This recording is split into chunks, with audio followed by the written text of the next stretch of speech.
Hi guys, we've got exciting updates on UFO disclosure, on research about sightings here in Australia, and some exciting things about what it means on the upcoming events and information that are about to be released to the public, so stay tuned.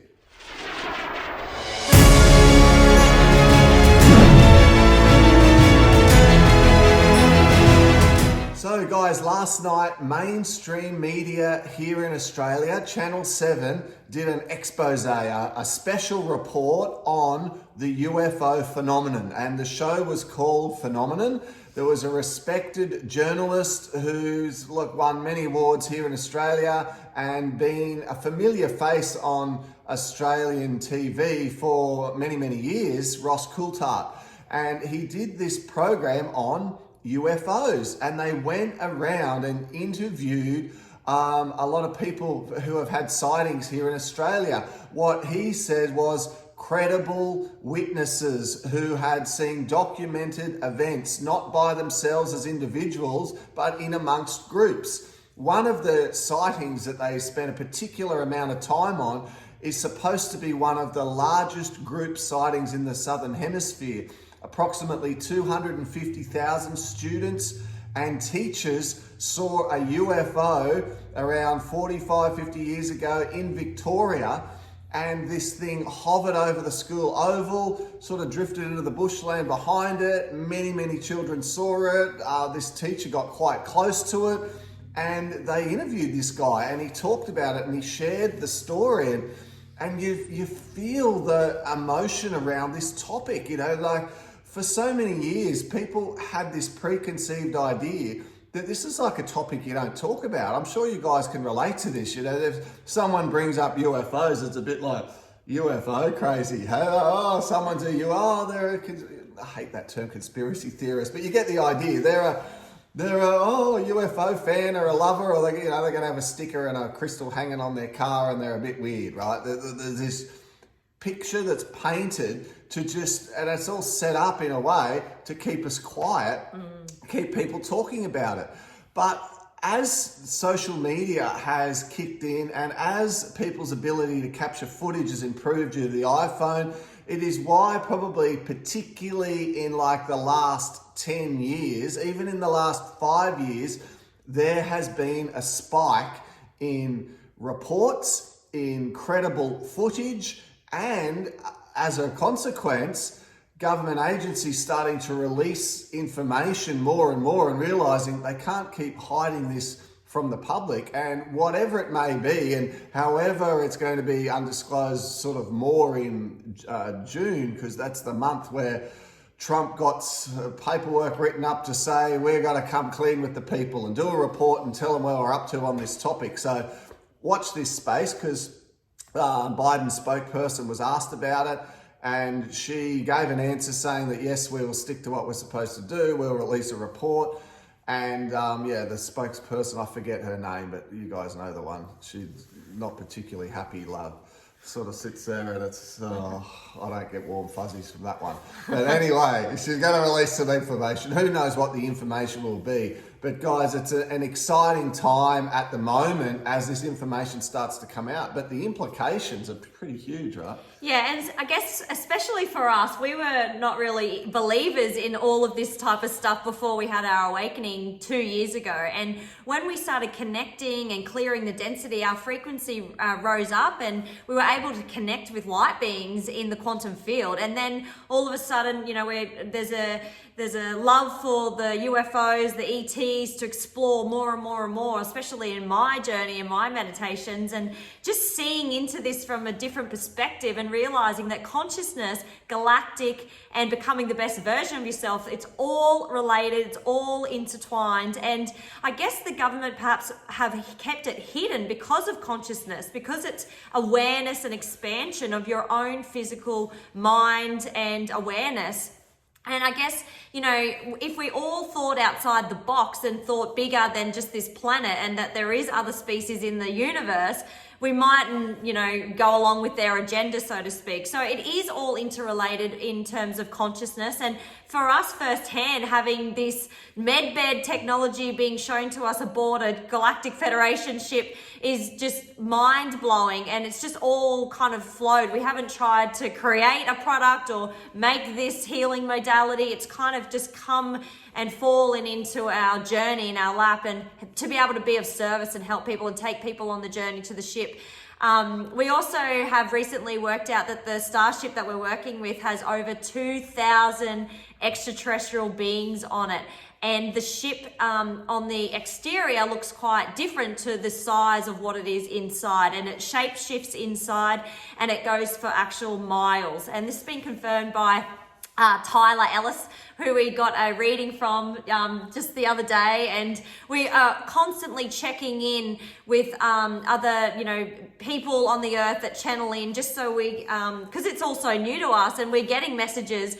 We want to trust it, which we do, but we just love to double check. Well, I do anyway. So it's mind blowing the size of these extraterrestrial beings. You know, they're all around the planet right now to help us to be here as support for the evolution in consciousness, and it's just so exciting to be here on Earth at this time.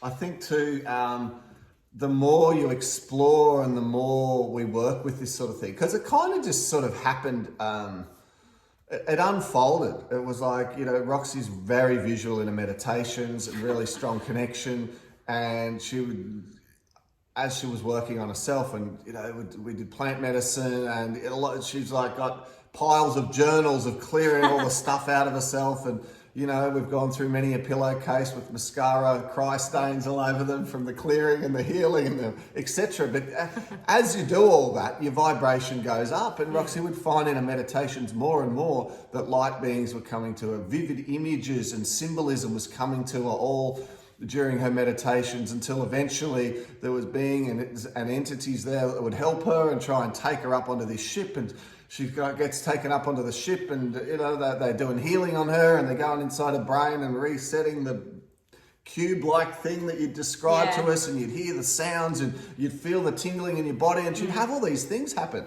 And, you know, we'd go to my family and sit, and we'd have Sunday lunch and talk about these experiences. And, you know, my brother would be like, "Hey, Rox, can you take me up on the ship?" And then my mum would, "Hey, Rox, can you take me up on the ship?" And, like, it was sort of like a bit of a joke. But as Roxy did it more and more and more, she got better and better at being able to connect and see what the information was that was coming through, until eventually she was talking about this sort of information, and friends were asking, and then after a while the word got out, and people we'd never even met before started asking. And remember the day when you did the very first one? Yeah. You know, a person you've never met before, didn't even know them.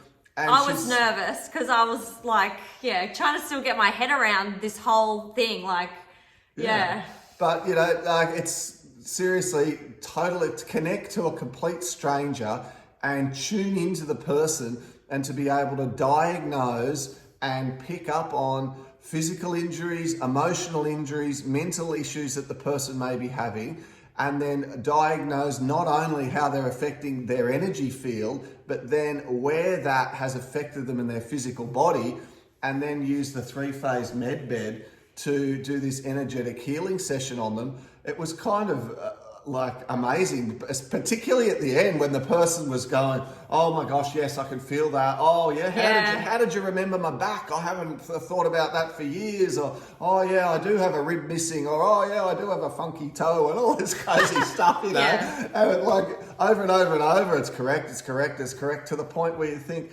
holy mackerel, like, what the heck is going on here? So guys, I think at this time, as humanity's consciousness is rising, the ability for us to be able to tap into more than we had before is open to all of us. So this is something that we are all able to do. Roxy stumbled on it and has been working with it and perfected it, but she's teaching me to do it. She's teaching my brother Dan to do it, and other people are coming along going, "Teach me to do it. I want to learn how to do this too."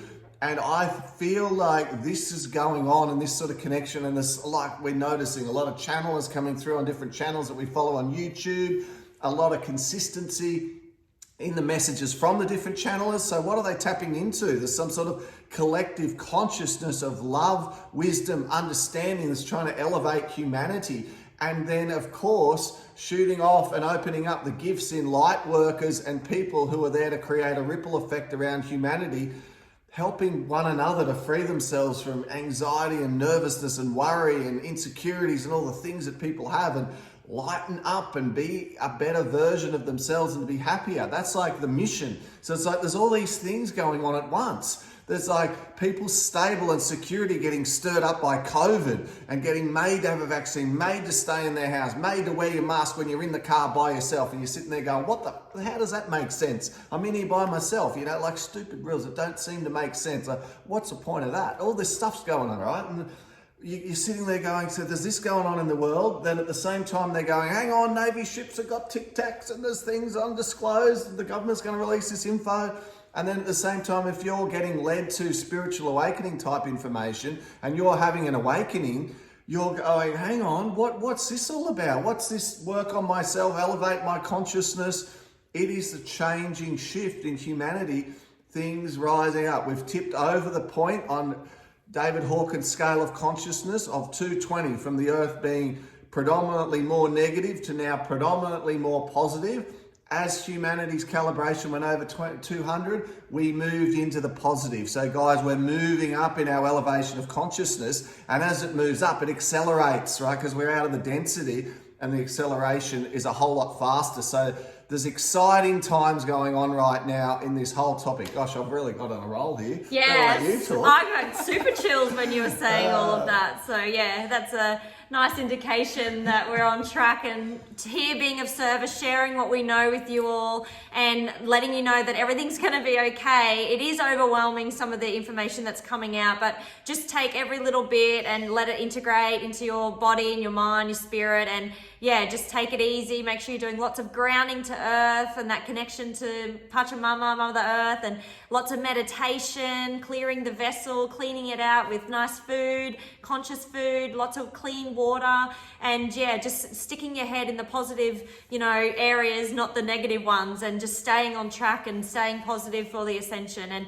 of course, reach out to us if you want any information around ETs or UFOs or just healing. We're going to look at doing workshops to teach people how to access the ship and use the med beds for them, for you, for service, for other people, and share it all around. It's great technology. There's a whole lot more technology on the ship that they've shared with me that will unfold with time, and it's just really exciting to learn and elevate. So wishing you all a beautiful week, and we'll talk to you again soon.